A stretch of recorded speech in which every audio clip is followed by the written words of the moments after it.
Welcome to Subs Weekly on the Blue Room for the coming week. We've got a hell of a lot more podcasts coming your way, as we're only 19 days away from Everton season starting at home to Fulham. I've got Pete McFarlane with me as I do every week. And Pete, we're able to talk about, not a transfer, but an actual signing on loan. Would you think that that's what we're mainly going to be talking about when we get anybody or more players into Everton? I think it's easy at this point, and people get carried away with us bringing a player in who's going to give us an expected decent input from what he can do, and the career that he's had so far. There are a couple of little issues I have with it, and many people have slated me on saying these things because it's just simple that we want not big signing, but we want plenty of signings in because we're massively short, I think, before we go back into the Premier League. But yeah, first of all, just get through the bread and butter. Really, Danjuma comes in, really talented pedigree from his game that he's had at both Villarreal. Didn't really get a kick at Spurs, and that's the issue that sort of I think a lot of people, including myself, have got a problem with. But what are your thoughts about it? Because there's a piece that matters put in about this where he was chatting with various journalists when it looked like it was going to happen back in January. Position wise, it looks like he can play a number of roles in an attacking final third. Looks like he can play either side, but also possibly crucially, he can play up front as well. What were your feelings when we got him in? Because it looked like it was going to happen for a while, didn't it? Yeah, I mean, I'm personally absolutely delighted with it, to be honest, Dave. I'm feeling feeling very positive, to be honest. But is that, Dan you know what I've Juma, said there? Does that make you feel? I mean, it's a hard question for you to answer personally, but do you think you're getting? Do you get? Because I've done it myself as well. Even when we sign any player, I did that when we got Ashley Cole at the age of 38. Ashley Young, sorry, at the age of 38. It's easy to get carried away with it because you've actually just pulled someone into the actual group of players. And we haven't done that for quite some time now, since last year, really. yeah, say it. I just think it's exactly the type of player that we need in that side. Mm. I think he offers pace. He offers, he's a direct runner. He's obviously got goals in him. I think he ticks all the boxes of the type of player that we've been calling out for a long time. The fact that he's versatile, he can play different positions as well. I think it's a I think it's a really good signing. Going back to January, I think given the situation that he found himself in when it looked as though he'd agreed to come to the club, and then we sacked Frank Lampard. I don't think anyone could really blame him at the time, given the unrest, given obviously there was the things with the board and everything, where the Evertonians, we were showing our discontent with the runnings of the club. I couldn't blame him, to be honest, for turning us down at the last minute, because I just think that we were in such a mess that for any player it'd be crazy to walk into that situation. I think I actually said something at the time about like he must be off his head to be coming here. And obviously he didn't end up here, but I think he'll come here with a point to prove. I think he's gone to Tottenham. One of the positives I'd say about going to Tottenham as well is that he's obviously been over in Villarreal. He's played for Bournemouth previously, obviously, but he's been over in Villarreal. He's come over to Tottenham. He's acclimatized himself again back to the Premier League. Obviously won't have had as many minutes as he would have wanted, but I think that's going to make him hungry. He's going to want to prove himself. He's going to want to show the improvement that he's got in his game since his Bournemouth days. He's going to want to come into the Premier League and prove a few people wrong, especially the people at Tottenham who weren't picking him. I always thought it was a strange move, in particular, for him to go to Tottenham because Mm. of the quality that they have in that side. I don't think that's necessarily a reflection on him in terms of lack of game time. I just think that Tottenham have quality in those positions, so it was always going to be tough for him. But yeah, I don't see any real negatives in it. And as I say, you're getting a player who's going to be hungry to prove himself. He's on loan as well, so he's going to have to perform. It's not like someone you're getting in on big money on a 5-year deal where they're settled. He's got to have to come into Everton and prove himself, and especially after not really getting a chance at Tottenham. It's a massive season for him as a player and as an individual to prove himself, and they're the Mm. types of player I want in the side. Ashley Young again, talking about Ashley Young, when his name was first sort of bandied around, I was thinking, oh God, we're going back to the sort of the days of David Ginola and the likes of those, Paul Gaza. Gascoigne. We're getting Yeah. these over the hill players, but actually Ashley Young, the more I thought about it, and the more I sort of looked into it and looked at the amount of game time he had for Aston Villa last season, even the reaction from the Villa fans that they'd let him go, I think that was enough for me to show that Ashley Young was obviously going to. He instantly improves us in a number of positions. So again, even if you'd have him for a year, maybe two, he's kept himself really fit. I don't think it's a bad signing given the situation we're in, and that we can concentrate on spending any money that we have in those forward roles that we so desperately need. So yeah, I think the two signings so far have ticked the boxes for me. The next thing we need to do, obviously, is get a centre forward in and more with more goals as well from that midfield area, because obviously we saw last season they are the areas that we really struggled in. But yeah, so Danjuma for me, I think he ticks all the boxes. Ashley Young, another one. On Ashley Young as well, all Ashley Young needs to do is offer more than Vinagre. If he offers more than Vinagre, then he's already an upgrade on what we had, in that position last season.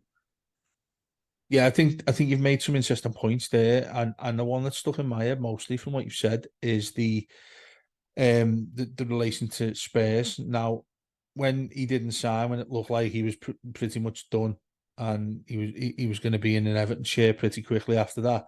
For that to happen, it's that real disappointment that we all have, isn't it? And you see people, and rightly so, criticising him, and him not being in an Everton shirt, and it just seems like that type of thing where you think you've got a player over the line, but then their agent says somebody else has come in lately, and they end up going somewhere else.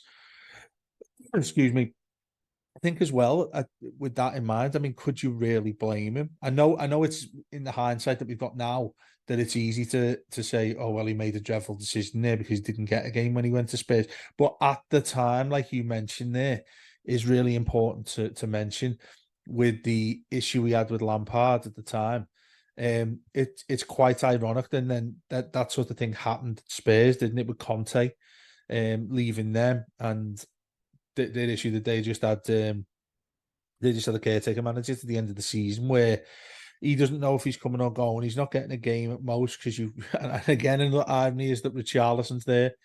Probably, well, he was ahead of Danjuma, wasn't he, as well? So, I mean, he personally is probably sitting there thinking, do you know what, that's bad luck what I've had there. And maybe that's sort of the right sort of punishment I get by rejecting a side where I'd definitely get a game every week. I'd be one of the players first on the team sheet from Sean Dyche. I think the most important thing for me, Peter, is that versatility, because we desperately still need a striker right now. That's the thing I'm worried about still with 19 days to go. By no means am I looking around and saying to people, oh, do you know what? This is a big chunk of what we needed this summer. Far from it. I think we need a hell of a lot more.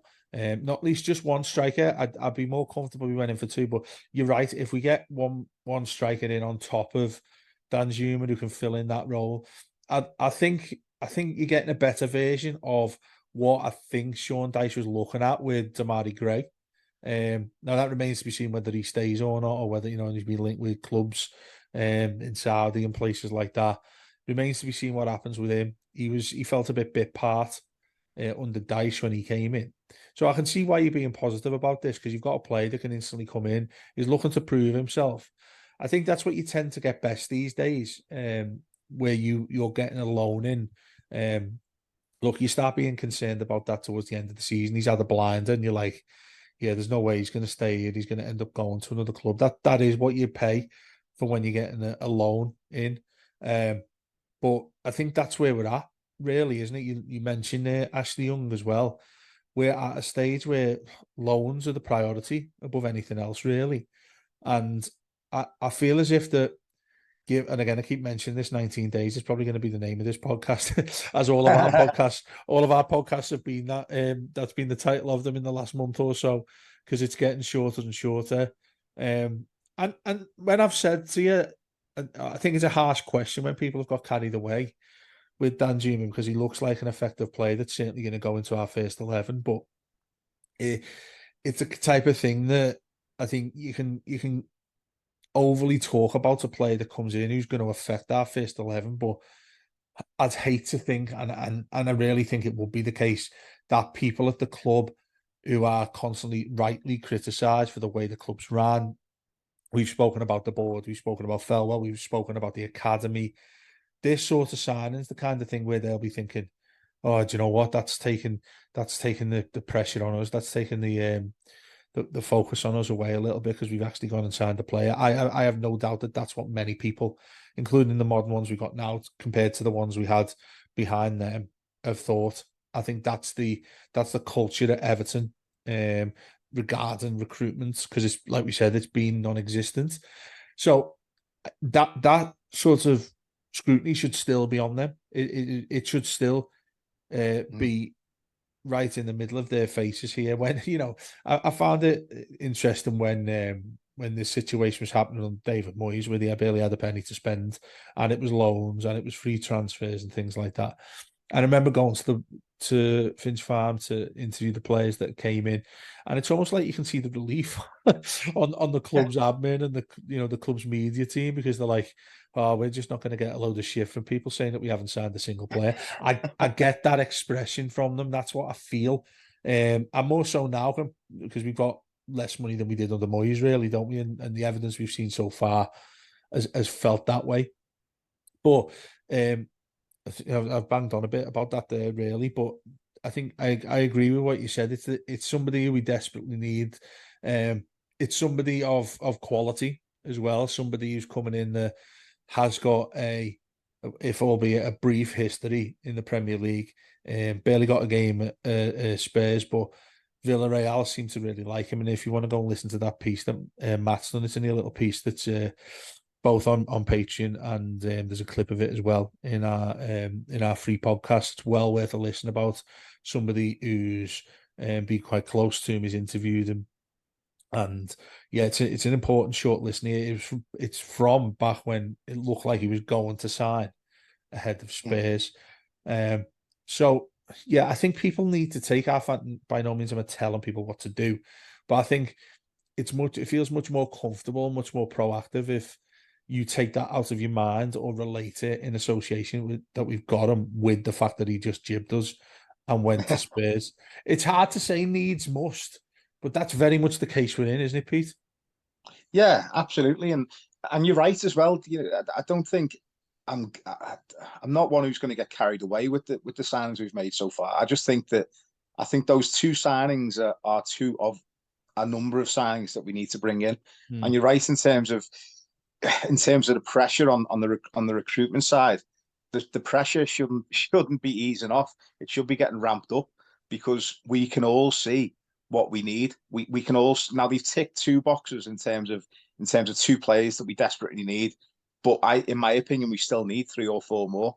And if you are bargain hunting, maybe that's going to be difficult. But I always think back to, do you remember that summer where we went out and just signed like everyone? We just, under Was that the Koeman, we first the went out and, first Machiri year, you mean? yeah, the first real one where we went out but we sold Lukaku, but then we went out and signed like three number 10s, and we signed centre halves, we signed fullbacks.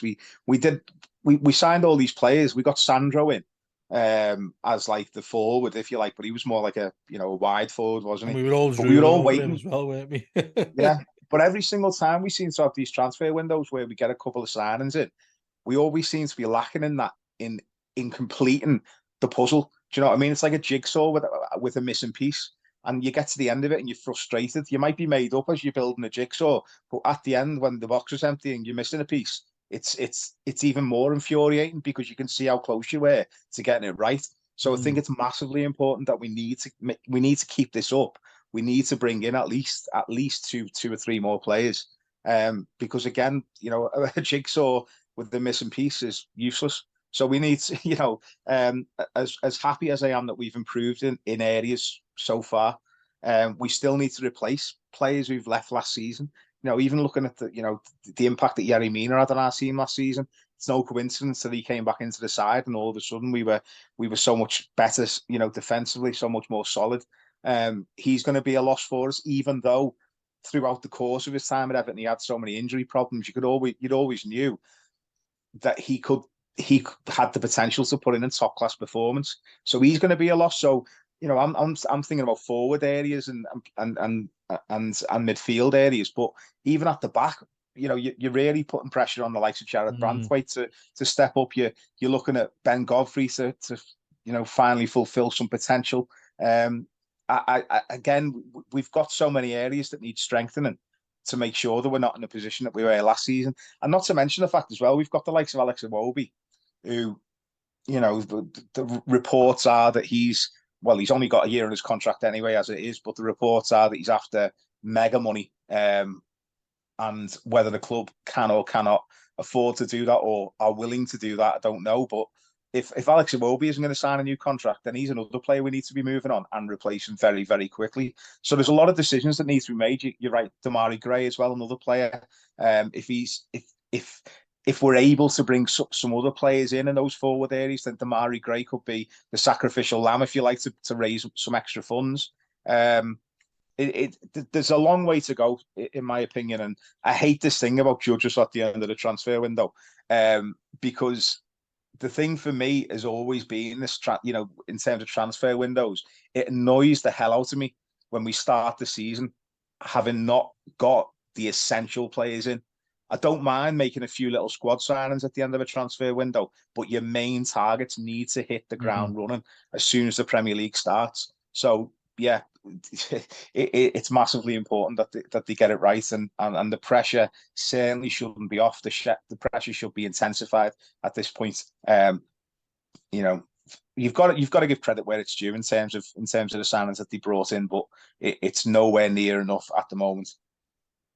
Yeah, I completely agree. I mean, I can't look at that squad and think that we're not going to be in some sort of relegation fight for the third year running. We're way too short. I mean, we on our last chat together, on our last podcast, we were talking about the question that was asked by the Echo, how many players do you think we need, by the brilliant Joe Thomas and the Echo. And me and you, I think you came up with a little bit less than me, and I was saying a minimum of 6. A minimum of 6. You can hear my dogs barking in the back as well. I think they agree with me. I think when you look at the number of players needed, versus what we've actually got in, you've got into free transfers now, or going to be both short term. Lest we forget, you're probably going to look at Ashley Young going through this season as final one before retirement. That's aside from what we think might happen with Seamus. That full back line is going to look very temporary to me. And I think that's what this season's going to look like. And I think that's why many of us are going to get very angry if we don't get a decent start, if we don't look like it could be, it should be a more comfortable season. And that, you add into that Sean Dyche, who hasn't had the full season with us, you'd have a confidence in what he's able to do with it, with a clean slate there.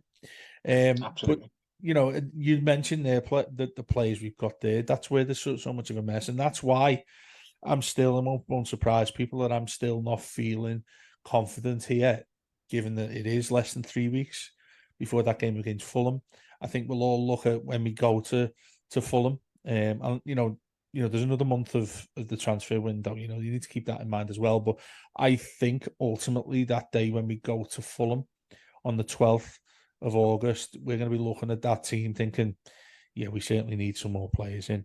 And with that in mind, though, the rumour players that we've been linked with, particularly a striker who I've never ever heard of or seen play, but he's meant to be a big boy, and somebody who leads the line with a certain amount of strength, is El Bilal Toure. And Ismail Assara, we know a lot better from his days at Watford, isn't it? Now the confidence you get, I'm right there, aren't I, with Sarr? What's that? Oh, Sarr, yeah. He was in tackle player. No, we've been linked with him actually. Yeah, at first. Yeah, I mean, there's confidence to be linked with them, and it's nice to hear that the club is sort of approaching the media saying, well, we're still not fixed here. They're sort of agreeing with what many fans say, that we desperately need some more players in. I mean, I think like last time, I think we're sort of the same sort of thoughts. We're going through that trait that we had in terms of, you can look at every single block of that squad, that we still desperately need players, and that's the concern for me. How quick you need to get that business done. We've notoriously been really, really slow. Dither and Dave under under the Moyes era. That's felt like it's been every single season for us, where we haven't started getting players in till 2 weeks before the season starts, or up to a week and the actual deadline day itself at the end of August. That feeling that just really, really pisses me off, and it annoys me so much that it seems to be the same mistake we make every single season. Like you mentioned there about a Wobie who blows so hot and cold, with a year left. Again, somebody who you think, well, that might well be his last season at Everton. Did a lot of those decisions to make. And normally people would look at that and think, well, just leave it for now. Don't even look at them until you come to the last few weeks or the very end of next season. Let's hope we're safe by, a couple of months in, then you can start looking at those decisions. But I feel uncomfortable there, because normally you think it's necessary if a player is looking to leave the club or get a club coming up. It could actually work out in our favour, given that they're going to want to prove themselves if they want to move. I actually imagine there's quite a few players in there. But you mentioned there defensively. I mean, you mentioned Godfrey. You mentioned Braithwaite as well. Do you feel confident if those two come in? And I think you're going to see, obviously, on that left back position, I think you're going to see Ashley Young's going to be the main one there. How do you feel about that area in a back four or a back five? Yeah, I mean, it does worry me. It does worry me. What worries me the most is the centre back, is who plays with Tarkowski. Obviously, there's been talk of Holgate going to Southampton. I think he's been linked with them this week. I think Ben Godfrey has always struggled when he's been in a two as a centre half. So if we play, I don't think that necessarily suits him. Certainly not now. At this stage in his development, Branthwaite has obviously gone away and will be coming back full of confidence with his great loan spell at PSV. So Branthwaite and Tarkowski offers you a lot of height, a lot of physicality. Maybe not so much pace, but it's certainly an interesting one. I'd like to see it anyway. I'd like to see it. See how Branthwaite gets on. I think Later it on in the suits as well, pre-season. Peter. You've got two players who aren't necessarily like, I know Branthwaite's he's quite quick for his size. I think it's a little bit deceptive that he's not. But I actually think it fits in our hands that you want Sean Dyche having a flat line of a back four, say, that was quite a lot deeper. I think that suits him. That would suit both the players and the fullback. So let's get Patterson gets in at right back ahead of Seamus, who's going to back him up, and then you've got Young on the other side, who can both move forward. I think you've got two centre backs there who'd be a lot more confident if we did defend a little bit deeper. Look, it's not going to be something that's nice to watch. I think that it was unfair that was associated with Dyche, but let's face it, that's what he's always encouraged, and that's what's been comfortable with him as a Premier League manager. Yeah, to be honest, I don't mind it. I quite like it, to be honest. I think you feel a lot safer, don't you, given that we don't have much going forward. But the essential thing about playing that sort of system is that it's essential that you have pace so that you can counter, and it's essential that you have a competent centre forward who can hold the ball up and link the play. So I think it was no coincidence that Calvert-Lewin comes back in. Might not necessarily have got banged in loads of goals, but just having that focal point up front made such a huge difference in terms of being able to keep hold of that ball in that final third area. And being able to break. Certainly, I mean, you feel comfortable on that, Pete? Sorry to interrupt again. On Calvert-Lewin, you've mentioned there. Do you feel, because I did at the time last season, there was a lot of criticism. There was a lot of people that were worried about, and we spoke about this many times, his fitness and what he was able to do towards the end of the season. Do you still think there's a lot of reliance on him? Because I certainly do. I still think that, and even with Danjuma, if you go and get Bilal Touré as well, I don't think you can rely things on those lads who haven't kicked the ball for Everton. Calvert-Lewin still, to me, is the most important facet of us scoring a goal. He is, yeah, and that's why bringing in more options, in that centre forward role is so important, and that's what in terms of how we set up and how we play, that role is so vital to us. And as I say, we saw the difference that having someone competent in that position can be when we saw that Calvert-Lewin was Calvert-Lewin coming into that side made such a massive difference, which is why I think, for his own his own health and his own fitness, we need at least backup. We certainly need competition for him. We need to not be so over reliant on him. And again, that over reliance is what's put him in this position that he's found himself in the last 2 seasons, where he's been in and out the side. He's picked up injuries. He's come back too early. He's broken down within minutes of making his comeback. It's all to do with over reliance, and the pressure on him to get back, and the pressure on the physio teams to get him back on that pitch. Whereas if you have other options, at least then you can actually give him the time to get himself right. And psychologically as well, in terms of having that competition, in terms of your own performance, you need to have people who are going to push you every day, so that that your place is under threat, if you like, so that you have to perform at the top level every time you get on the pitch. So that is why it's so vital for me. Every single team, looking around the league last season, you look at the options that pretty much everyone had. It's no coincidence that we didn't have those options, and we found ourselves in the position we were as the lowest scorers in the league for such a long time. So I think I think that is the position, but it's the position we've been crying out for since Lukaku left. We've never ever been able to replace Lukaku in terms of having that focal point. Obviously, Calvert-Lewin, when he's fit, can offer so much to our side, but we desperately need more options in that position. And that should be the priority. But it should have been the priority for the past 5 or 6 windows. Years, yeah, that's it. I mean, the amount of money that we've spent on that position on an absolute dross. When you think about, Oumar Niasse was what, 13 million quid. Cenk Tosun was supposed to be the one to come in and get the goals, what, 28 million or whatever he cost. Sandro like to on massive Walcott, even wages. on the sides, don't you? Yeah, As well? Walcott on the side. We've gone through these players, but we've never ever been able to find anyone who can get even close to replacing Romelu Lukaku, or even to give Calvert-Lewin some kind of competition in that position. So that is the position that's so vital for me. Obviously, Moise Kean was another one that we sort of tried, but again, he was too raw. He was far too raw.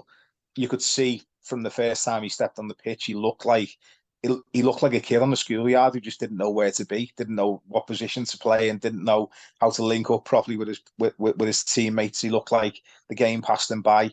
That is the flip side to going out and signing unproven players from other leagues, is that you do take that risk. So it's all got to be about how well we scout them. But having said that, the club have had like 6 years to scout a player. So surely at some point we've got to find a gem hidden amongst all the rubble. Yeah, that's spot on, and the level of conversation we've had here. I don't come away from it as positive as I've felt. Well, say positive, like I think we're both, and so many other fans, I think the majority of them are still massively concerned about what we still need.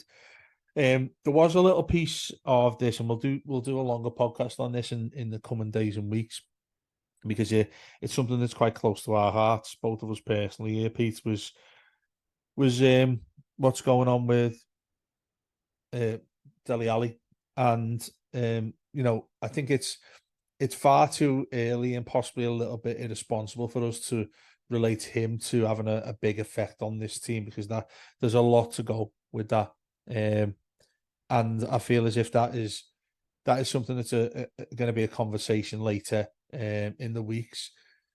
What he come out and said, which was out of the blue, the piece he did with Gary Neville, which I thought was absolutely brilliant in regards to what sort of thing it should associate with people who've had these difficulties in their lives, who Mm. It's like getting an eye opener for many who think, oh, this fellow is just shit for us. What a waste of time what a waste of time signing him.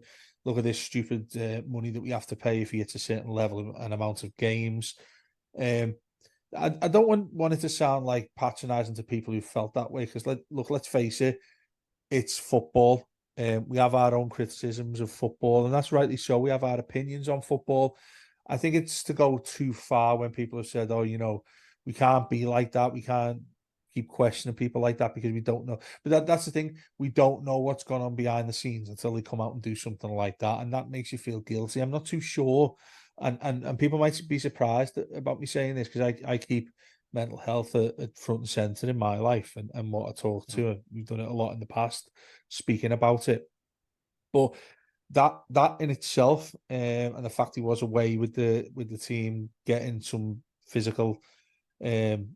physical build up for him to look a bit fitter and hopefully get into what he wants to do. He mentioned Everton really positively and what they did. Um, what were your thoughts on that, fairly? Because we've only got a few minutes left here, but like I said, we'll do a longer version of this, because I think, like I said, it's something close to us both, and Yeah, both experience what we've seen from other people. But first and foremost, it is his own well-being that needs to come first and foremost, doesn't it? absolutely. And you're right. It is a subject that's close to my heart. Mm. It's in terms of people's mental health. I think even still in society, it's stigmatized. Men's mental health, or just people's mental health in general, Mm.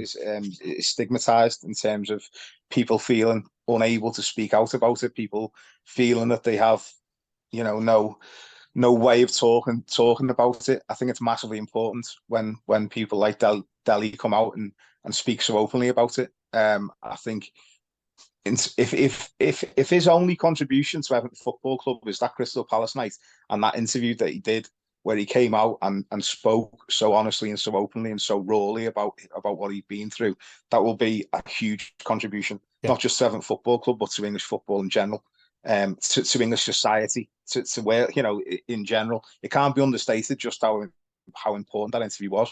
And I'm sure there's so many people watching it. I got emotional watching it. yeah, I'm happy to, I'm open about my own struggles. I, yeah. I take sertraline every day. I, Well, that's a I lot to do with how me and you become close yeah, friends, isn't it? With that sort of thing. that's it. Yeah, yeah. I suffer with anxiety and depression. Yeah, And I always remember that first step about jumping into the pool. I always say about, like, when you want to get in the pool, you don't dip your toe in, you have to jump in. Otherwise you yeah, very overthink much. it. Yeah, And I it's a good feel way of like putting it. that's the position I was in, where I, Mm. I felt that I couldn't talk about how I was feeling. And the second I did, I felt the weight of the world lift off me. And I think it's so important for people, for everyone, to be able to talk, to be able to feel confident to talk about how they're feeling. Because things can build up and build up and build up, and it can have such a damaging effect on you. And I just really hope that Dele can, now he's openly spoken about it. Obviously, you can get people can back off a little bit and give him the time and space that he needs, and hopefully he can get back to doing what he enjoys the most, which is Yeah, which is playing football, but also most importantly, just so that he's happy in himself, and that going forward he can be happy in his life, and that he gets the help that he needs. mm. But certainly, so much respect for Dele for coming out and speaking so openly about it. And yeah, and if anyone else is listening whoever needs to talk, my inbox is always open. Yeah.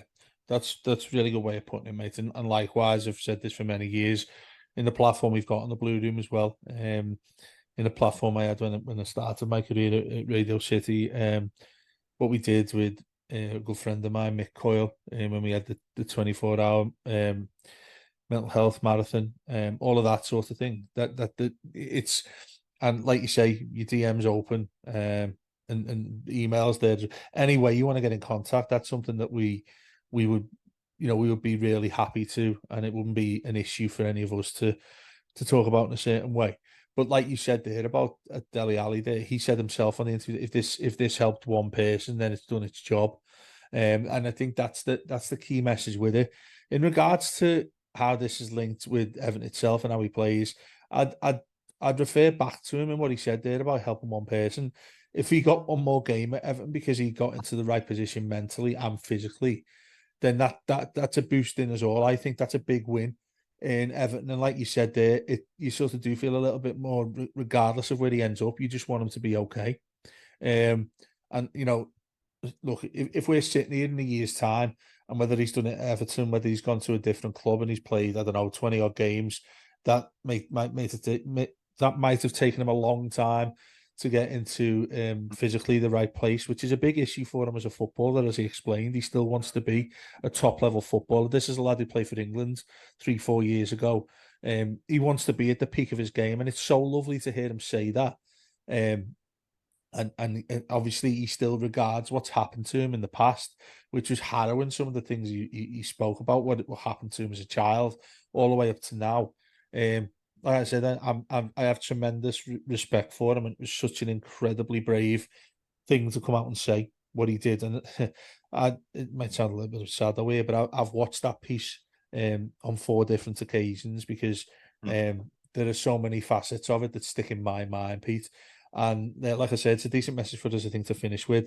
Regardless of the football side of things, which we always do on the Blue Room, this is really an important facet of what we do and what we try to do. So don't forget that. We don't speak about it too much in general, let alone us on the Blue Room, but that is always there. And, if you feel that we're not the people you want to speak to, we could certainly refer it to the right places, couldn't we, Pete, in the various things we've done in the past. So, thanks for listening to us as always. Like I said on the tweet that I put out there about questions, any you want to throw in with those comments, regardless of what it's about, given what we've just said there about mental health, keep throwing it towards us because we're more than happy to help. And the other more positive thing, Everton wise, football wise, is we're ramping up how much content we have, as we always do just before the season starts. We're 19 days away.